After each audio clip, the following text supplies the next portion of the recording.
राजा विक्रमादित्य अपने शयन कक्ष में विश्राम कर रहे थे, लेकिन उनका मन विचलित था। पिछले कुछ दिनों से उन्हें लगातार एक अजीब सपना आ रहा था। एक अनजान घना जंगल जहां चारों ओर अंधकार फैला रहता था। पेड़ पौधे हिलते डुलते जैसे किसी अनहोनी का संकेत दे रहे थे। हर रात उस जंगल की रहस्यमयी आवाजें राजा को अपनी ओर खींचती, और जैसे ही वह उस गहरे अंधकार में कदम रखते, अचानक एक तीखी चीख उनके कानों में गूंज उठती, जिससे उनकी नींद टूट जाती। यह सपना हर रात पहले से ज्यादा स्पष्ट और भयावह होता जा रहा था। एक दिन राजमहल में एक अज्ञात तपस्वी आया। उसकी आंखों में अद्भुत चमक थी और शरीर तपस्या की शक्ति से दमक रहा था। उसने विक्रम को बताया, महाराज, हमारे राज्य के पूर्व में एक जंगल है जिसे कायनात वन कहते हैं। वहां जो भी गया वह कभी वापस नहीं आया।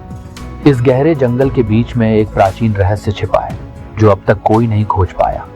उस जंगल के भीतर एक प्रेतात्मा बेताल कैद है, जिसे अगर कोई आजाद करता है तो वह उस व्यक्ति को असीम शक्तियां प्रदान करता है। लेकिन जंगल में प्रवेश करना और बेताल तक पहुंचना आसान कार्य नहीं है। रास्ता बहुत रहस्यमय है। इस जंगल में खतरनाक जीव और अदृश्य शक्तियां का वास है। राजा विक्रम ने तपस्वी की चुनौती को स्वीकार किया और अपनी तलवार कुछ जरूरी सामान लेकर जंगल की ओर रवाना हो गए। जैसे ही विक्रम ने जंगल में प्रवेश किया, चारों ओर घना कुहासा छा गया और एक प्रेत आत्मा ने राजा के ऊपर हमला कर दिया। लेकिन राजा विक्रमादित्य ने अपनी तलवार से एक ही वार से उसको खत्म कर दिया। राजा धीरे धीरे आगे बढ़ने लगे। जंगल के भीतर एक अजीब सी शांति थी जो किसी बड़ी मुसीबत का संकेत देती थी। रास्ते में विचित्र जानवर दिखाई दिए, कुछ बेहद सुंदर, लेकिन जैसे ही वे करीब आए उनका रूप डरावना हो गया। विक्रम को इन जीवों ने कोई नुकसान नहीं पहुंचाया और जीवों से बचते हुए आगे निकल गए। रास्ते में उन्हें एक वृक्ष मिला जो अजीब तरीके से झुककर रास्ता बंद कर रहा था। विक्रम ने अपनी तलवार से उसे काटना चाहा, लेकिन तभी एक दानव सामने आ गया। वह जंगल का रक्षक था। उसने कहा, यहां से आगे बढ़ना तुम्हारे लिए मुमकिन नहीं होगा। यहाँ की हर चीज छलावा है। जंगल तुम्हें भटका देगा।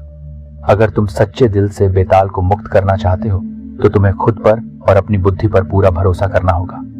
विक्रम ने दानव का सम्मान करते हुए उसकी बात मानी और ध्यानपूर्वक आगे बढ़ने लगे। जैसे ही विक्रम ने जंगल के अंदर गहराई में प्रवेश किया, वह एक रहस्यमयी नदी के पास पहुंचे। विक्रम ने नदी को पार करने का निश्चय किया, लेकिन तभी एक विशाल अजगर नदी के भीतर से बाहर निकल आया। उसकी आंखों में लाल रोशनी थी और उसके दांत चमक रहे थे। विक्रम ने अपनी तलवार निकाली और अजगर के साथ संघर्ष किया। अजगर के हर प्रहार को विक्रम ने अपने अद्वितीय कौशल से रोका और अंत में उसे मात दी। नदी पार करने के बाद विक्रम का सामना और भी विचित्र चुनौतियों से हुआ। अचानक एक पेड़ जीवित हो उठा और अपनी जड़ों से विक्रम को जकड़ने लगा। विक्रम ने अपने धैर्य से उस पर विजय पाई, लेकिन जैसे ही आगे पहुंचे, जंगल में एक रहस्यमयी गुफा दिखाई दी। राजा विक्रमादित्य गुफा के अंदर जाने लगे। गुफा के भीतर प्रवेश करते ही विक्रम का सामना बेताल से हुआ। बेताल एक चमचमाते सिंहासन पर बैठा था, लेकिन उसकी आंखों में अजीब सी चमक थी। उसने विक्रम से कहा, मुझे मुक्त करने के लिए तुम्हें 3 प्रश्नों का उत्तर देना होगा। अगर तुम एक भी उत्तर गलत देते हो तो तुम्हारा अंत हो जाएगा, लेकिन अगर तुम सफल होते हो तो मैं तुम्हें अमृत का वरदान दूंगा। विक्रम ने बेताल की चुनौती स्वीकार की। बेताल ने अपना पहला प्रश्न पूछा, यह जंगल क्यों अस्तित्व में है? विक्रम ने तुरंत उत्तर दिया, यह जंगल सत्य और भ्रम के बीच की दुनिया है। यह अस्तित्व में है ताकि उन लोगों की परीक्षा ली जा सके जो अपने साहस और धैर्य से वास्तविकता के भीतर छिपे रहस्यों को खोज सकें। बेताल मुस्कुराया और दूसरा प्रश्न पूछा, क्या वास्तविकता केवल वही है जो हम देख सकते हैं? विक्रम ने उत्तर दिया, नहीं, वास्तविकता उस पर निर्भर करती है जो हम अनुभव करते हैं और उसे जिस दृष्टिकोण से देखते हैं। कभी कभी वह भी वास्तविकता है जो हमें अदृश्य प्रतीत होती है। अब बेताल ने अंतिम प्रश्न पूछा, मुझे मुक्त करने के बाद तुम्हें क्या प्राप्त होगा? विक्रम ने शांत स्वर में उत्तर दिया, मैं कुछ भी प्राप्त नहीं करना चाहता। मेरा उद्देश्य सिर्फ सत्य की खोज और इस जंगल के रहस्यों का पता लगाना है। यह सुनते ही बेताल का चेहरा अचानक बदल गया। उसकी चमक और भी तेज हो गई और वह हंसते हुए बोला, तुमने हर प्रश्न का सही उत्तर दिया है विक्रम। अब तुम इस जंगल के सभी रहस्यों के स्वामी हो, लेकिन ध्यान रखना, ये जंगल उन लोगों के लिए अदृश्य रहेगा जो इसके योग्य नहीं है। बेताल ने विक्रम को आशीर्वाद दिया और अदृश्य हो गया। विक्रम ने जंगल से बाहर निकलने का रास्ता पाया, लेकिन अब वह जानते थे कि यह जंगल केवल उनके लिए ही नहीं, बल्कि पूरे संसार के लिए रहस्य ही बना रहेगा। राजमहल पहुंचते ही विक्रम ने तपस्वी को सारा वृतांत सुनाया।